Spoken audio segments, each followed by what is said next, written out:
नमस्कार छात्रों, मैं Naveen Nainiwal spring board academy online classes में आपका हार्दिक स्वागत करता हूं, अभिनंदन करता हूं। पिछली क्लास में हमने उपसर्ग के बारे में पढ़ा था। प्रश्न कैसे पूछे जाते हैं इनकी हमने चर्चा की थी कि किस तरह का प्रश्न हमारे सामने आ सकता है और कैसे हमको लिखना होता है। तो हमारे यहाँ दो ही तरीके प्रश्न पूछने के उपसर्ग के। पहला तरीका पूरा पद लिख कर दिया, उपसर्ग अलग करवाया। दूसरा तरीका उपसर्ग लिख कर दिया और पद बनवाए। ठीक है, तो कैसे कैसे प्रश्न आते हैं। एक उपसर्ग भी हो सकता है पद में, दो भी हो सकते हैं, दो से अधिक भी हो सकते हैं। तो जितने भी उपसर्ग होते हैं उन सबको हमको अलग निकालना होता है। ठीक है, आगे हम अब उदाहरण देखते हैं क्या होता है। उपसर्ग वे शब्दांश जो मूल शब्द के पहले जुड़कर उनके अर्थ में परिवर्तन करते हैं या फिर विशेषता लाते हैं, वे हमारे उपसर्ग कहलाते हैं। तीन भेद हुआ करते हैं: संस्कृत के उपसर्ग, हिंदी के उपसर्ग और विदेशी उपसर्ग। संस्कृत के उपसर्गों की संख्या निश्चित हुआ करती है, ये 22 होते हैं। और मैंने आपको बताया यदि इन 22 उपसर्गों के नाम हमें याद हैं तो कितना भी कठिन पद हमारे सामने आए हम हर बार सही उत्तर पर होते हैं। शर्त यह है कि 22 उपसर्गों के नाम याद होने चाहिए।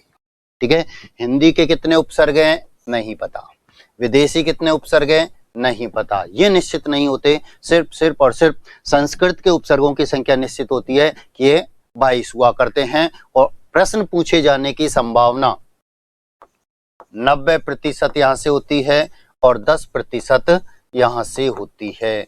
जितने भी प्रश्न पूछे जाते हैं वे संस्कृत के उपसर्ग से पूछे जाते हैं। कारण मैंने आपको बताया कि संस्कृत के उपसर्ग ही संधि युक्त पद बनाते हैं। इन्हें अलग करने के लिए, इन्हें पृथक करने के लिए हमें विच्छेद करना पड़ता है और यदि हम सही विच्छेद करते हैं तो सही उपसर्ग पर होते हैं, अन्यथा गलत हो जाता है। हिंदी के उपसर्ग और विदेशी उपसर्ग ये मूल शब्द के आगे स्पष्ट लिखे हुए नजर आते हैं। इन्हें हम बहुत आसानी से पृथक करते हैं, अलग कर देते हैं, इसलिए यहाँ से प्रश्न ना के बराबर पूछे जाते हैं। यदि आपको पहले तरीके के प्रश्न पूछे जाते हैं कि पूरा पद देकर उपसर्ग अलग करवाना है तो वो निश्चित रूप से संस्कृत के उपसर्ग होंगे। दूसरा जो तरीका है, यदि वहां से प्रश्न पूछे जाते हैं कि उपसर्ग देकर पद लिखवाया जाता है तब यहां से प्रश्न पूछे जा सकते हैं, नहीं तो वो भी प्रश्न संस्कृत के उपसर्ग से ही पूछे जाते हैं। ठीक है, तो इनकी चर्चा हम करते हैं। सबसे पहले संस्कृत के उपसर्ग 22 हैं, इनकी चर्चा पिछली क्लास में भी की थी। अब उदाहरण सहित देखते हैं। सबसे पहले हमारा अर्थ होता है बुरा। अब ध्यान दो, ये जो हमने अर्थ लिखा है बुरा, ये सिर्फ इस उपसर्ग का अर्थ है। जरूरी नहीं है कि मूल शब्द के साथ मिलकर यही अर्थ निकले, अलग भी हो सकता है। परिभाषा ये कहती है कि मूल शब्द से पहले जुड़ते हैं और उनके अर्थ में परिवर्तन करते हैं या विशेषता लाते हैं। सिर्फ परिवर्तन ही नहीं करते, विशेषता भी लाते हैं। तो हमारे द्वारा ये जो अर्थ लिखा गया है ये सिर्फ इस उपसर्ग विशेष का अर्थ है। मूल शब्द के साथ मिलकर यही अर्थ निकले ये आवश्यक नहीं है, ये जरूरी नहीं है, वह पृथक भी हो सकता है। ठीक है, तो अब उपसर्ग। अब हमारे सामने प्रश्न क्या है कि अब उपसर्ग के योग से बनने वाले 2 उदाहरण लिखिए, 4 उदाहरण लिखिए। तो आप ये उदाहरण दे रखे हैं, कोई से भी लिख सकते हैं। अवगुण, अवतार, अवनति, अवधारणा, अवशेष। अब आपके सामने उदाहरण आ गया कि अवशेष उपसर्ग अलग कीजिए, तो आपने अब उपसर्ग निकाल दिया, शेष मूल शब्द छोड़ दिया। ठीक है, दोनों तरह से प्रश्न कि अब उपसर्ग के योग से बनने वाले 4 उदाहरण लिखिए, तो कोई से भी 4 लिख दो। या पद दे दिया पूरा कि अवनति में कौन सा उपसर्ग है अलग कीजिए, तो आपने आसानी से अलग किया, क्योंकि ये उपसर्ग अव है जो मूल शब्द के आगे स्पष्ट लिखा हुआ नजर आ रहा है और इसे हम आसानी से अलग कर सकते हैं। ठीक, दूसरा हमारा अर्थ होता है बुरा या विपरीत। ये सिर्फ इसका अर्थ है, बुरा या विपरीत। अब बनने वाले पद अपमान, अपयश, अपकीर्ति, अपहरण, अपशब्द, अपशकुन। तो अब अर्थ होता है बुरा, अपमान, अपयश, अपकीर्ति, अपहरण, अपशब्द, अपशकुन, बुरा शकुन। ठीक है, ये भी स्पष्ट मूल शब्द के आगे लिखा हुआ नजर आ रहा है। तो ये भी आसानी से अलग हो रहा है, यहाँ भी दिमाग लगाने की जरूरत नहीं पड़ी। अगला है हमारा अति, जो सर्वाधिक पूछा जाता है, सबसे अधिक पूछा जाता है, और इसका अर्थ होता है अधिक, पहले जो है उससे भी अधिक। ठीक है, अत्यंत। अब देखो ये अत्यंत, इसमें से उपसर्ग अलग करने के लिए आपको विच्छेद करना पड़ेगा, और यदि आप सही विच्छेद करते हैं तो सही उपसर्ग पर होते हैं, अन्यथा गलत हो जाता है। तो यहां अति प्लस अंत, अति उपसर्ग है, अंत मूल शब्द है। अत्यधिक, इससे आप अलग करेंगे, फिर विच्छेद करना पड़ेगा। अति प्लस अधिक, अति उपसर्ग है, अधिक मूल शब्द है। अत्याचार, अति प्लस आचार, अति उपसर्ग है, आचार मूल शब्द है। अत्युक्ति, अति प्लस उक्ति, सही विच्छेद कर रहे हैं आप तो सही उपसर्ग, अगर सही विच्छेद नहीं कर पाए तो उपसर्ग भी गलत हो जाएगा। ये स्पष्ट दिखाई दे रहे हैं, अतिरिक्त, अतिक्रमण। अब शब्द है हमारे सामने अतिक्रमण।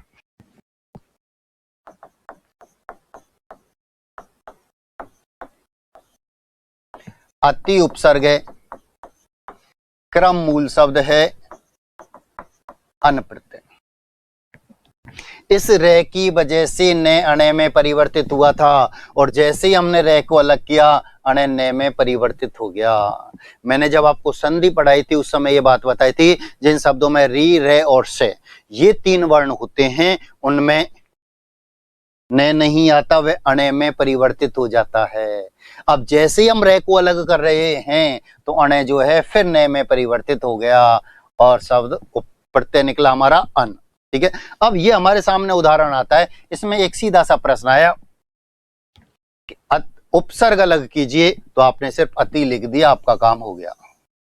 अब इसमें प्रश्न आया हमारे सामने कि प्रत्यय अलग कीजिए, तो आपने अन प्रत्यय निकाल दिया, अणे नहीं, ने वाला अन अलग लिया। आपको याद है नियम कि री, रे और से, इनमें ने नहीं आता, अणे आता है, और रे को अलग कर रहे हैं तो अणे ने में बदल जाएगा, तो आपने फिर अन निकाल दिया। अब हमारे सामने चाहे प्रश्न उपसर्ग का पूछा है या प्रत्यय का पूछा है, यदि उसमें लिखा हुआ है कि उपसर्ग अलग कीजिए और मूल शब्द अलग कीजिए, प्रत्यय अलग कीजिए और मूल शब्द अलग कीजिए, जब मूल शब्द अलग करने की बारी आ जाती है तो आपको उसमें जितने भी उपसर्ग और प्रत्यय दे रखे हैं सब अलग अलग करने होते हैं, सब पृथक करने होते हैं, क्योंकि मूल बोलते हैं रूढ़ को, रूढ़ बोलते हैं जड़ को, याद रखना। और इसमें कोई मिलावट नहीं होती, यानी इसमें कोई उपसर्ग प्रत्यय नहीं होता। उसने कहा मूल शब्द अलग कीजिए, तो आप मूल शब्द को अलग करने के लिए आपको उपसर्ग भी हटाना होगा और प्रत्यय भी हटाना होगा। ठीक है, तो अतिक्रमण। अब हमारे सामने ये पद आए, मैंने इनमें एक बात और बताई थी, आपको याद होना चाहिए कि जितने भी उदाहरण होते हैं अधिकांशतः यण संधि के होते हैं, और यण संधि की पहचान क्या है? ये वे रे से पहले आधा वर्ण आता है, शब्द में ये वे रे से पहले आधा वर्ण आता है तो यण संधि होती है, और 90% उदाहरण उपसर्ग के यण संधि से ही हुआ करते हैं, जो संधि युक्त पद बनाते हैं। अब ये देखो, ये जितने भी उदाहरण हैं ये किसके हैं? यण संधि के। सब में ये से पहले आधा वर्ण है, सब में ये से पहले आधा वर्ण है, तो किसके उदाहरण हुए? यण संधि के। अब हमारे सामने प्रश्न आया अत्यंत, ये पद आ गया अत्यंत। उपसर्ग अलग कीजिए, आपने सही विच्छेद किया, सही उपसर्ग अन्यथा गलत, अति उपसर्ग निकाला, अंत मूल शब्द निकाल दिया। ठीक है, ये तो हो गया विच्छेद। अब हमारे सामने प्रश्न आता है अति उपसर्ग के योग से बनने वाले 2 उदाहरण लिखिए, 4 उदाहरण लिखिए। तो आप कोशिश करना जितना अधिक हो सके संधि युक्त पद लिखना। ठीक है, लिखेंगे आप इनको तो नंबर तो आपको पूरे यहां भी मिलेंगे, लेकिन आप कोशिश करना कि आप संधि युक्त पद लिख सकें। ठीक है, ये विशेष तौर पर याद रखना। अगला है हमारा अधि, अर्थ होता है ऊपर या श्रेष्ठ, ये इस उपसर्ग का ही अर्थ है। अब बनने वाले पद अध्यक्ष, वही यण संधि, अधि प्लस अक्ष, वही यण संधि अध्यादेश, अधि प्लस आदेश। ठीक है, अध्यात्म, वही अधि प्लस आत्म, वही यण संधि। अधिकार, ये स्पष्ट दिखाई दे रहा है, अधिकरण ये स्पष्ट दिखाई दे रहा है, अधिनियम ये स्पष्ट दिखाई दे रहा है, आसानी से अलग करें इनको। अगर ऐसे पद आपके सामने आते हैं और उपसर्ग अलग कराया जाता है तो कोई भी उत्तर पर होता है। जब आपसे पूरा पद देकर उपसर्ग अलग कराया जाएगा तो ये संधियुक्त पद आएंगे उस समय, ये याद रखना। इनमें आपको विच्छेद करना पड़ेगा, सही विच्छेद, सही उपसर्ग अन्यथा गलत। तो आसानी से ये सब उदाहरण भी यण संधि के ही हैं, ठीक है। तो जितने भी उदाहरण होंगे अधिकांश किसके, यण संधि के। अगला है अभी, अर्थ होता है पास या सम्मुख। ये सम्मुख लिखा हुआ है, थोड़ा सा फॉन्ट गड़बड़ाया हुआ है, ठीक है। अब बनने वाले पद, ये लिखा हुआ है अभ्यर्थी, ठीक है। ये लिखा हुआ है अभ्युदय, ठीक है। ये लिखा हुआ है अभीष्ट, ठीक है। ये अभिमान, अभिज्ञान, अभिभाषण। अब देखो ये जो उदाहरण है, अभी लिखा है अभ्यर्थी, वही यण संधि का उदाहरण है। अभि प्लस अर्थी, अभि प्लस अर्थी, अभ्यर्थी, ठीक है। अब अभ्युदय, अभि प्लस उदय, अभ्युदय, अभि प्लस इष्ट, ये दीर्घ संधि का उदाहरण है, ये दीर्घ संधि का उदाहरण है, ठीक है। अभि प्लस इष्ट अविष्ट होता है, ये दीर्घ संधि का। अधिकांशतः उदाहरण तो रहेंगे यण, मैंने कहा अधिकांशतः, हमेशा नहीं, अधिकांशतः उदाहरण तो यण संधि के होंगे, लेकिन ये दीर्घ संधि का भी आ सकता है, क्योंकि मैंने आपको बताया कि उपसर्ग में संधि के सभी नियम काम करते हैं, प्रत्यय में संधि का कोई भी नियम काम नहीं करता है। सिर्फ और सिर्फ उपसर्ग में ही संधि के नियम काम करते हैं, प्रत्यय में संधि के नियम काम नहीं करते हैं, याद रखना। अब आ गया, अब यहां एक बात और, अब हमारे सामने शब्द आ गया अभ्यर्थी, ये शब्द लिखा हुआ है अभ्यर्थी, ठीक है। चाहे ये प्रश्न संधि में हमारे सामने आए या प्रश्न उपसर्ग में हमारे सामने आए, अगर वह उपसर्ग पूछता है तो उसको दोहरा लाभ होता है कि हमको विच्छेद करना पड़ता है, तब सही उपसर्ग, ठीक है, ध्यान देना। अब इसमें हम इसको ऐसे तोड़ते हैं, अभि प्लस अर्थी, ठीक है। अब इसको हम ऐसे तोड़ें, अभि प्लस अर्थी, हमसे विच्छेद पूछा है उसने, हमसे संधि पूछी है, ठीक है। अब मैंने कहा कि हमारे द्वारा जो टुकड़े किए गए हैं वे किसी ना किसी मूल शब्द का, सार्थक शब्द का निर्माण करते हैं, नहीं करते हैं तो टुकड़े गलत। अब हमने पद तो ये भी पढ़ा है और ये भी पढ़ा है। एक बात विशेष तौर पर याद रखना, सिर्फ उपसर्ग ही संधि युक्त पद काम करते हैं। ये जो शब्द होता है हिंदी व्याकरण में इसे हम निपात के नाम से जानते हैं, जो संधि युक्त पद नहीं बनाता है। ये विशेष तौर पर आपको याद रखना है। जब भी आपको संधि अलग करनी है, उपसर्ग अलग करना है, तो उपसर्ग अभी होता है। ये बात मैं ऊपर आपको स्पष्ट कर चुका हूं कि संस्कृत के 22 उपसर्गों के नाम याद हैं तो हम सही उत्तर पर होते हैं। अब संस्कृत के 22 उपसर्गों में ये अभी है और ये नहीं है, तो ये विशेष तौर पर आपको याद रखना है, ठीक है, कि उपसर्ग अभी यानी छोटी वाला होता है, बड़ी वाला उपसर्ग नहीं हुआ करता है। ये तभी संभव है जब 22 उपसर्ग के नाम याद होंगे, ठीक। बाकी के तो आसानी से अलग हो रहे हैं, अभिमान, अभिज्ञान, अभिभाषण, ये तो आसानी से पृथक हो रहे हैं, इन्हें हम अलग कर देते हैं।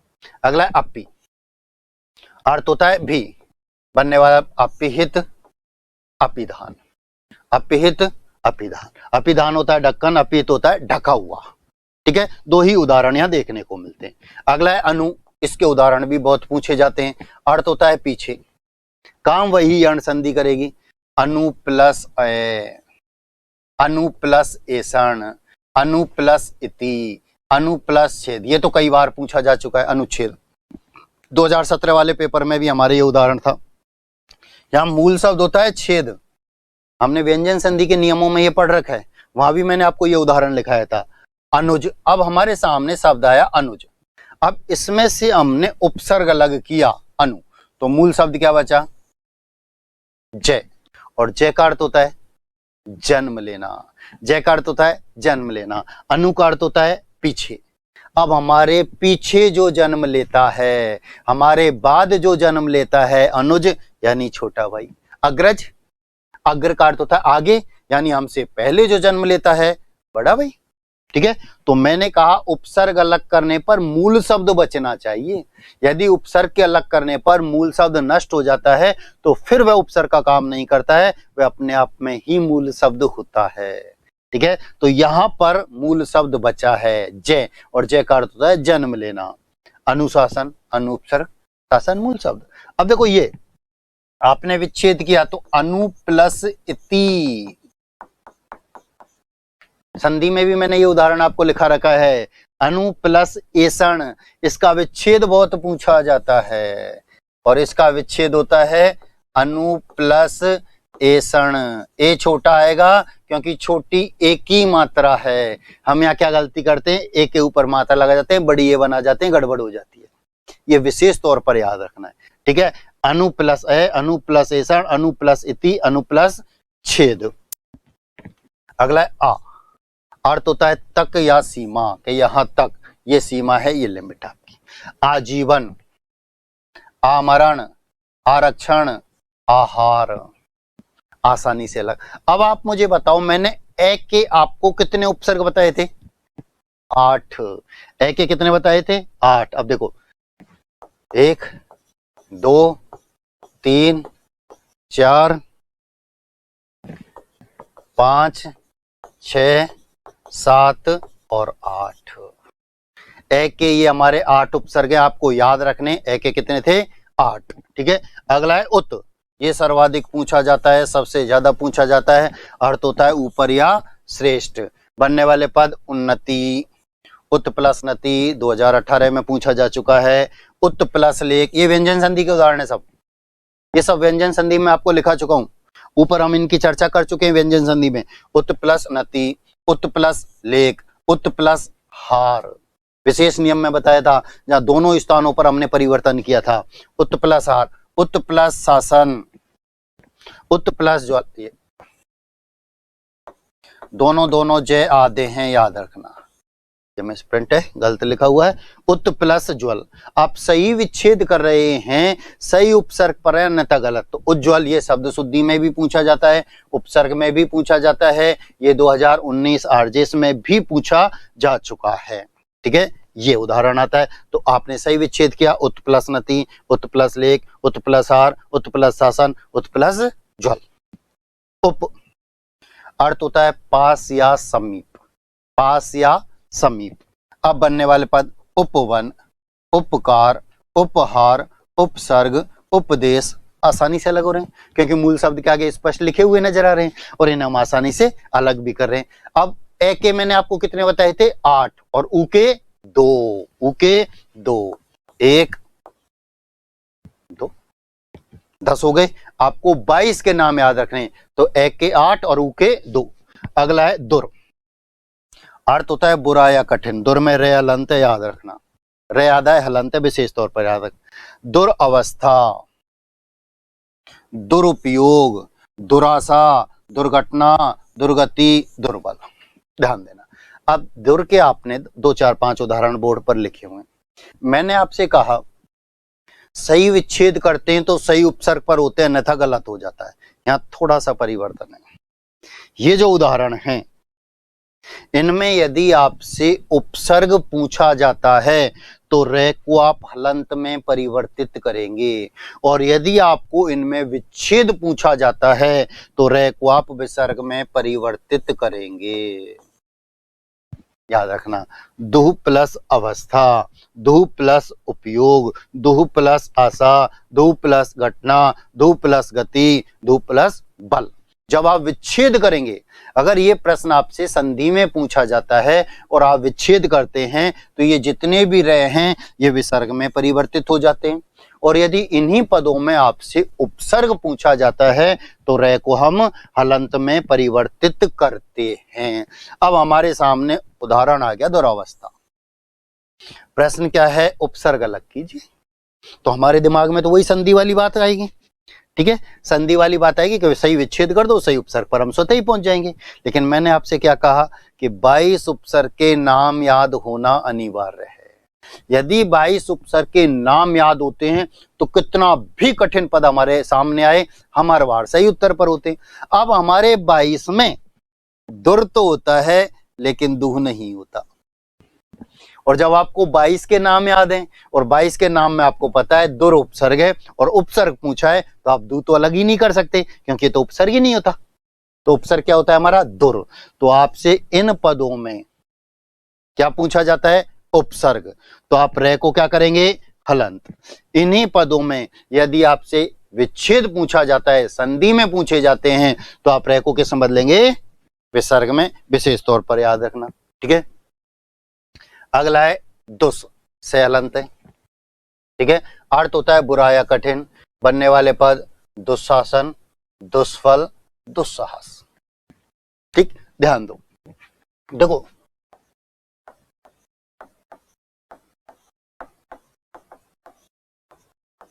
तीन से हुआ करते, तीन, और उपसर्ग में इन तीनों में से एक ही से काम आता है, बाकी के काम नहीं आते। पद के अंतर्गत तीनों में से कोई सा भी हो सकता है। पद के अंतर्गत तीनों में से कोई सा भी हो सकता है, लेकिन जैसे उपसर्ग पूछा जाता है तो ये तीनों की तीनों इस से में परिवर्तित हो जाते हैं, बदल जाते हैं। ये विशेष तौर पर आपको याद रखना है। तो यहां हमसे पूछा उपसर्ग तो सब किस में आएंगे? इस से में परिवर्तित होंगे। चाहे पद के अंतर्गत तीनों में से कोई सा भी से, ये विशेष तौर पर याद रखना कि उपसर्ग में सिर्फ एक ही से काम करता है, बाकी के दोनों काम नहीं करते। पद के अंतर्गत तीनों में से कोई सा भी से हो सकता है, लेकिन जैसे हम उपसर्ग अलग करेंगे तो हमको ये से अलग करना पड़ेगा। ये विशेष तौर पर आपको याद रखना है। ठीक है। दे के मैंने आपको कितने बताए थे? 2। दे के कितने? 2। ए के कितने? 8। ऊ के कितने? 2। दे के कितने? 2। अगला है हमारा नी। अर्थ होता है अभाव या रहित। बनने वाले पद न्यून, न्याय, न्यास, निडर, निबंध। अब ध्यान दो, वही अंड संधि है। नी प्लस ऊन, नी प्लस आय, नी प्लस आस। वही कौन सी संधि? यण संधि। मैंने कहा अधिकांश उदाहरण किसके होंगे? यण संधि के। अब हमारे सामने एक पद लिखा है निडर। आप मुझे सिर्फ इतना सा बताओ कि ये जो डे है इसके नीचे बिंदी आएगी या नहीं आएगी?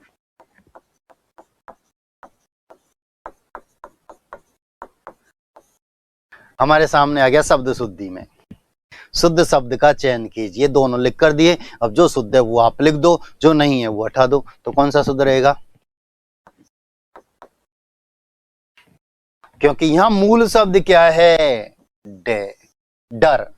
और शब्द की शुरुआत डे से हुई तो किसी भी शब्द, मैंने बताया नियम नंबर 1, यदि किसी भी शब्द की शुरुआत डे और डे से होती है तो लिखते समय उनके नीचे बिंदी नहीं आती है। तो शब्द की शुरुआत डे से हो रही है और उपसर्ग जुड़ा हुआ है, उसके बाद उपसर्ग जोड़ो या प्रत्यय जोड़ो, नियम एक ही बार लगता है। इसलिए यहाँ पर ये निडर लिखा हुआ है जो सही है। और वही है संधि नी प्लस ऊन, नी प्लस आय, नी प्लस आस। ठीक है।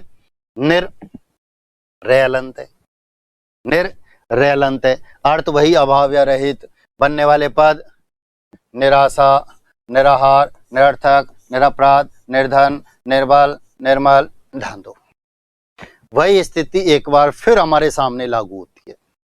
यदि इन पदों में, ध्यान देना, यदि इन पदों में हमसे उपसर्ग पूछा जाता है तो रे को हलंत में परिवर्तित करते हैं, और इन्हीं पदों में यदि हमसे विच्छेद पूछा जाता है तो विसर्ग में परिवर्तित करते हैं।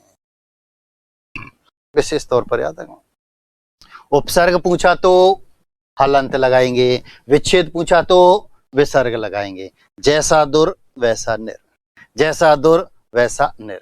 अब हमारे सामने पद आ गया निराशा। अब आपके सामने प्रश्न क्या है? उपसर्ग अलग कीजिए तो निर प्लस आशा। अब हमारे सामने प्रश्न आ गया निराशा, विच्छेद कीजिए तो निहि प्लस आशा। फिर विसर्ग लगाएंगे। याद रखना, यदि संधि पूछी जाती है तो विसर्ग, उपसर्ग पूछा जाता है तो हलंत। इतनी से तो जैसा दूर वैसा निर, दोनों में एक जैसी स्थिति रहेगी। वही सारे उदाहरण आ जाएंगे। ये उदाहरण इसकी चर्चा में कर चुका हूं। बहुत पूछा जाता है निरपराध, निरपराधी कोई शब्द नहीं होता। ये सबसे पहले शब्द शुद्धि में पूछा जाता है, निरपराध या निरपराधी, तो निरपराध सही होता है, निरपराधी कोई शब्द नहीं। दूसरा ये पूछा जाता है किसमें, विलोम शब्द में, कि अपराधी का विलोम क्या है, हम लिख जाते हैं निरपराधी, जबकि क्या होता है, निरपराध। तीसरा पूछा जाता है वाक्यांश के लिए सार्थक शब्द, वाक्यांश के लिए सार्थक है वह व्यक्ति जिसने कोई अपराध नहीं किया है, तो क्या होता है, निरपराध, निरपराधी नहीं, निरपराध। ठीक है, अगला है निस, अर्थ होता है अभाव या रहित, बनने वाले पद निश्चिंत, निष्फल, निस्तेज, निश्चल।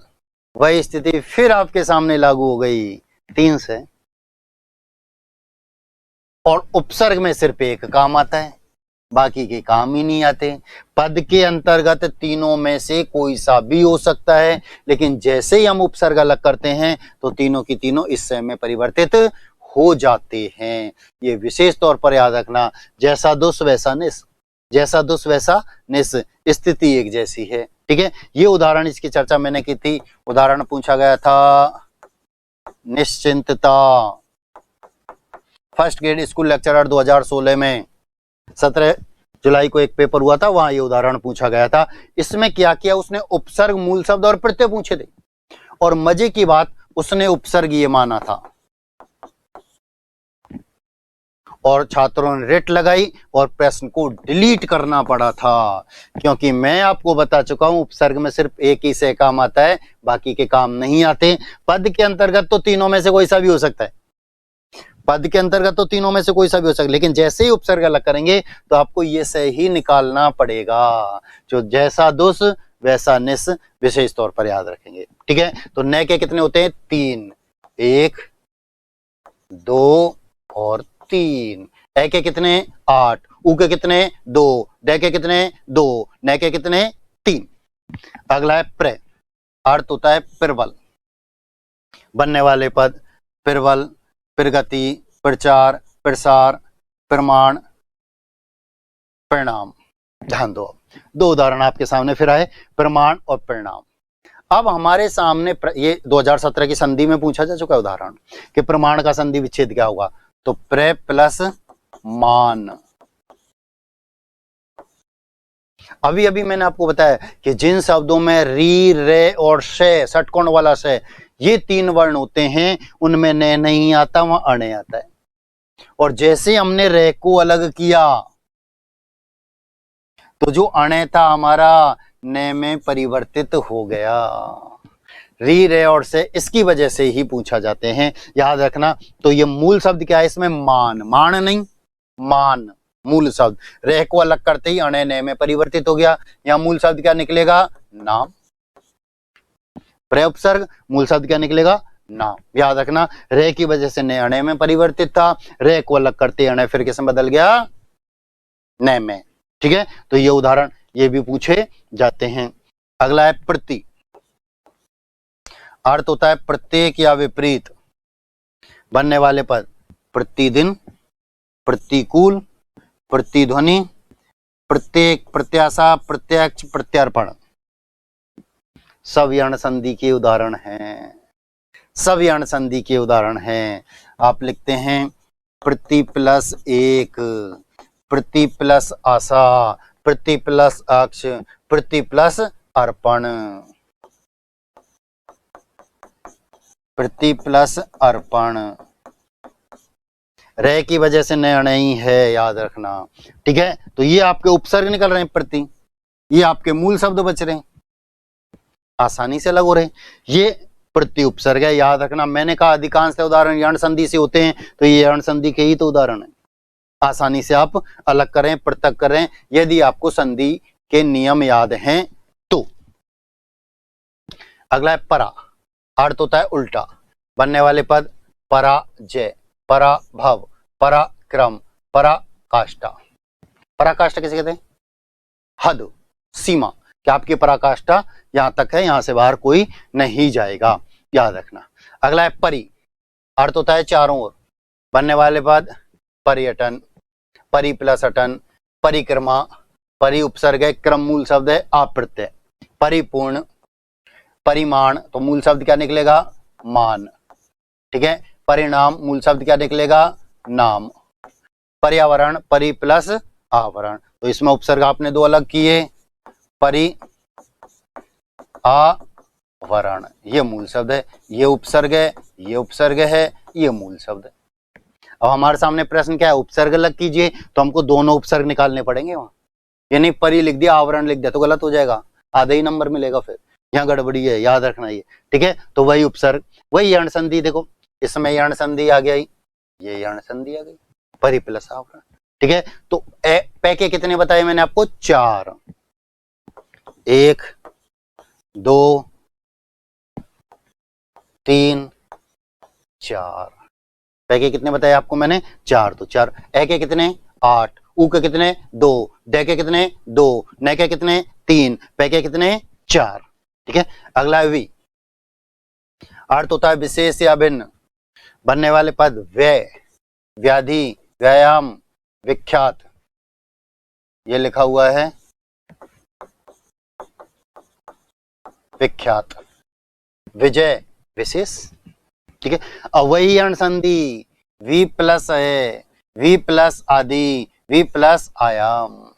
मैंने कहा अधिकांश उदाहरण यण संधि से होते हैं, तो यण संधि है, आप उपसर्ग आसानी से अलग करें, वी प्लस है, वी प्लस आदि, वी प्लस है, इनमें तो लिखे हुए नजर आ रहे हैं, वी उपसर्ग ख्यात मूल शब्द, वी उपसर्ग जय मूल शब्द, वी उपसर्ग शेष मूल शब्द, तो ये तो आसानी से स्पष्ट दिखाई दे रहे हैं, ठीक है। अगला है सु, वी, वे के कितने बताए थे मैंने? 1, वे का मैंने आपको सिर्फ 1 बताया था। ए के कितने? 8, ऊ के कितने? 2, दे के कितने? 2, न के कितने? 3, पे के कितने? 4, वे के कितने?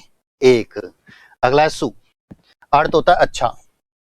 बनने वाले पद स्वागत, स्वच्छ, सुपुत्र, सुगंध, सुमन, सुशील। देखो 2 यण संधि के उदाहरण हैं, सु प्लस आगत, सही विच्छेद सही उपसर्ग अन्यथा गलत, सु प्लस अक्ष, ठीक है, आसानी से विच्छेद आसानी से उपसर्ग, इनमें स्पष्ट दिखाई दे रहा है। सु उपसर्ग पुत्र मूल शब्द, सु उपसर्ग गंध मूल शब्द, सु उपसर्ग मन मूल शब्द, सु उपसर्ग शील मूल शब्द, आसानी से अलग हो गए, ठीक है।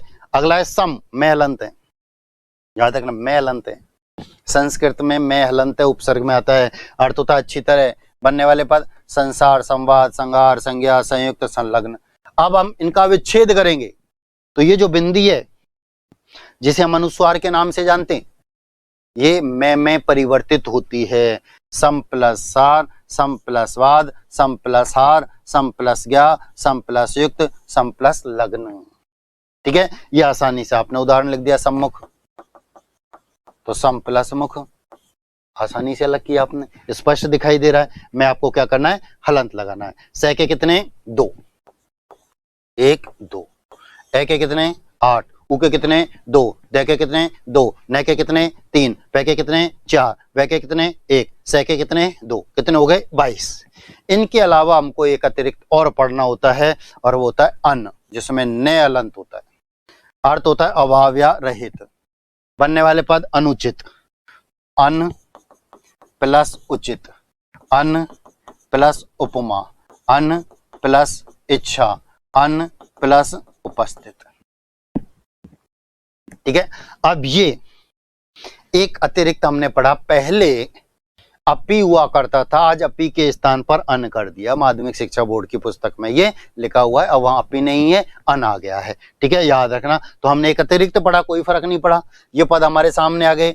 याद रखना, जब न में आपको मात्रा नजर आती है पद के अंतर्गत और उपसर्ग अलग कराया जाता है, तो न हलंत वाला ही आएगा, ये विशेष तौर पर याद रखना, क्योंकि अन भी उपसर्ग होता है हिंदी में।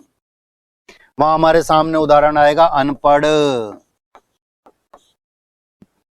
तो अनस्पष्ट, मैंने कहा हिंदी के उपसर्ग, विदेशी उपसर्ग मूल शब्द के आगे स्पष्ट लिखे हुए आते हैं, स्पष्ट दिखाई देते हैं, आसानी से अलग कर देंगे, तो आपने अन आसानी से अलग किया, पढ़ना मूल शब्द है यहाँ, लेकिन ये संधि युक्त पद बनाते हैं, तो यहाँ आपको विच्छेद करना पड़ेगा, न हलंत वाला ही निकालना पड़ेगा, अन प्लस उचित, अन प्लस उपमा, अन प्लस इच्छा, अन प्लस उपस्थित। अब ये शब्द आ गया, इसमें उपसर्ग आप निकाल रहे हैं, अन उप स्थित मूल शब्द,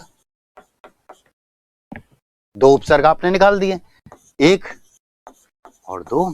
हमारे सामने प्रश्न आया अनुपस्थित उपसर्ग अलग कीजिए, तो आपको दोनों की दोनों ही उपसर्ग अलग करने हैं। याद रखना, अन निकाल के उपस्थित मूल शब्द मत छोड़ देना, क्योंकि उपसर्ग है आपके 22 में आप पढ़ चुके, तो एक हमने अतिरिक्त भी पढ़ लिया।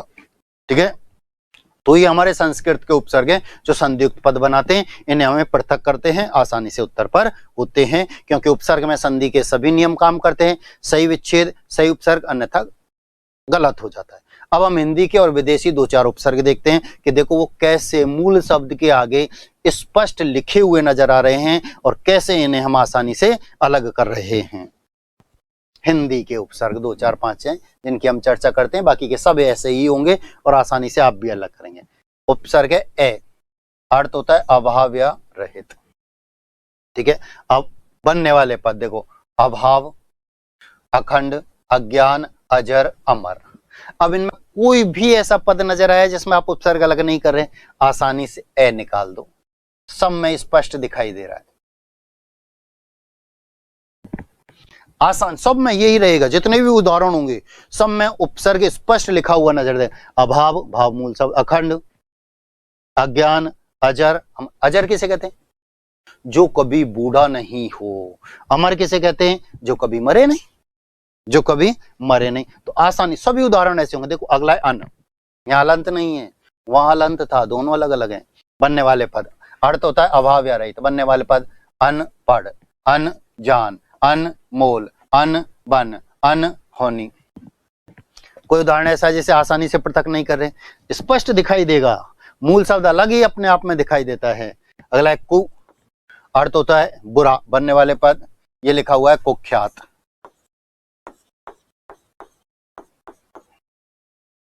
कुख्यात। तो कु स्पष्ट दिखाई दिया, कुपुत्र, कुरीति, कुकर्म, कुमार्ग स्पष्ट दिखाई दे रहा है।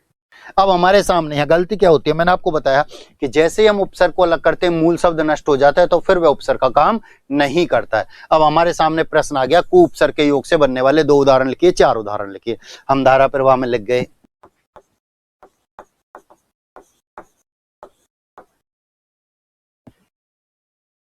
अब बताओ, कु उपसर्ग आपने अलग किया, मूल शब्द क्या बचा? सुम। होता है क्या? नहीं होता। और जैसे हम उपसर्ग को अलग करते हैं और मूल शब्द नष्ट हो जाता है, तो फिर वह उपसर्ग का काम नहीं करता, वह अपने आप में ही मूल शब्द होता है। ये पूरा ही मूल शब्द है, इसमें कोई उपसर्ग नहीं है, इसमें कोई उपसर्ग नहीं है, याद रखना। ठीक है, तो ये अगला है भर, अर्थ होता है पूरा, भरपेट, भरमार, भरपाई, भरपूर, भरसक। आसानी से अलग हो गए, स्पष्ट दिखाई दे रहा है। ठीक है, आसानी से आप इन्हें अलग कर देंगे। अगला है अध, अर्थ होता है आधा। बनने वाले पद अध मरा, अध पका, अध जला, अध खिला, अध कचरा। देखो सब इस पर अब आपसे कि उपसर्ग अलग करो, मूल शब्द बचना चाहिए। मरा, पका, जला, खिला, कचरा, तो मूल शब्द स्पष्ट दिखाई दे। अध कचरा किसे कहते हैं? वह वस्तु जो काम में ली जा सकती है, वो अध कचरा होती है। हमारे पास एक मोटरसाइकिल थी पुरानी, अब हम नई ले आए तो इसको हमने साइड में रख दिया, तो हमारे लिए क्या होगी? अध कचरा, लेकिन उसे हम काम में ले सकते हैं। ठीक है, बिन, अर्थ होता है बिना, बिन खाया, बिन बोया, बिन बुलाया, बिन मांगा। उपसर्ग अलग करो, मूल शब्द स्पष्ट दिखाई देगा, खाया, बोया, बुलाया, मांगा। तो यहाँ उपसर्ग कोई मायने नहीं रखता, आसानी से अलग होते। इसलिए यहां से प्रश्न क्या आता है कि बिन उपसर्ग के योग से बनने वाले दो उदाहरण लिखिए। अब जो आपको अच्छे लिखे, कोई से भी दो लिख दो, क्योंकि ये संधियुक्त पद बनाएंगे ही नहीं, सीधे मूल शब्द के आगे स्पष्ट लिखे जाएंगे। से, अर्थ होता है सहित या अच्छा, तो सहित, सपूत, सफल, सबल।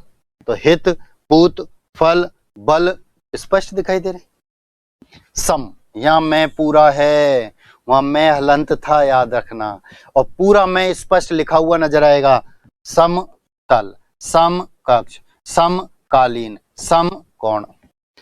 तल, कक्ष, कालीन, कोण स्पष्ट दिखाई दे। ये हिंदी के उपसर्ग हैं, जितने भी होंगे सब ऐसे ही होंगे, जो मूल शब्द के आगे स्पष्ट लिखे हुए नजर आएंगे। आसानी से हम इन्हें पृथक करेंगे, कोई संधियुक्त पद नहीं बनाएगा।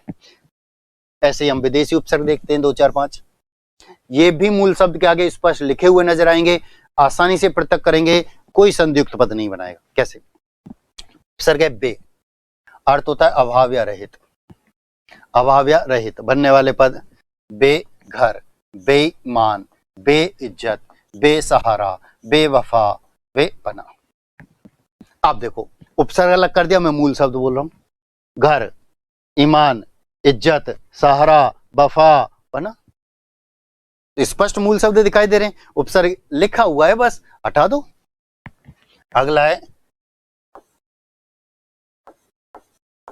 खुश, अगला है खुश, अर्थ होता है अच्छा। बनने वाले पद खुशबू, खुशकिस्मत, खुश मिजाज, खुशखबरी, पद खुश नसीब। आसानी से लगो रहे मूल शब्द। बू, बू किसे कहते हैं? बू बोलते हैं गंध को, बू बोलते हैं गंध को। खुश का अर्थ होता है अच्छा, तो अच्छी लगती है जो गंध।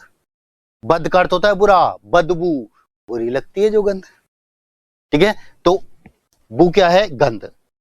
किस्मत, मिजाज, खबरी, नसीब। आसानी से लगो रहे। अगला है बद, अर्थ होता है बुरा, बदबू, बदनाम, बदसूरत, बदनसीब, बदमिजाज। मूल शब्द देखो, बू, नाम, सूरत, नसीब, मिजाज।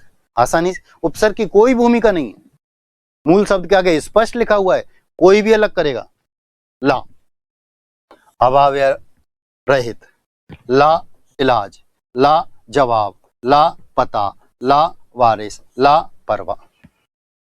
इलाज, जवाब, पता, वारिस, परवा। लाइलाज, जिसका कोई इलाज नहीं हो, लाइलाज। ठीक है, आसानी से अलग हुए। ना, अर्थ होता है नहीं, ना राज, ये लिखा हुआ है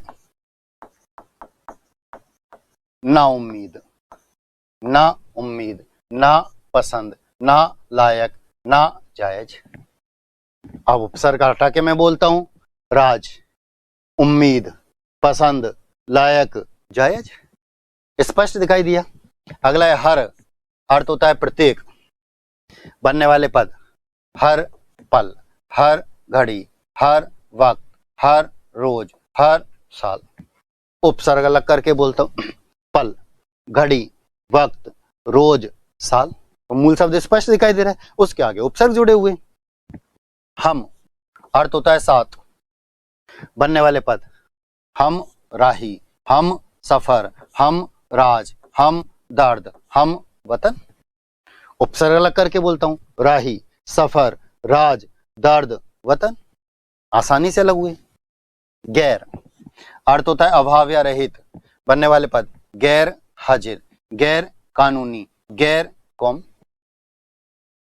उपसर्ग अलग करो, हाजिर, कानूनी, कौम। आसानी से।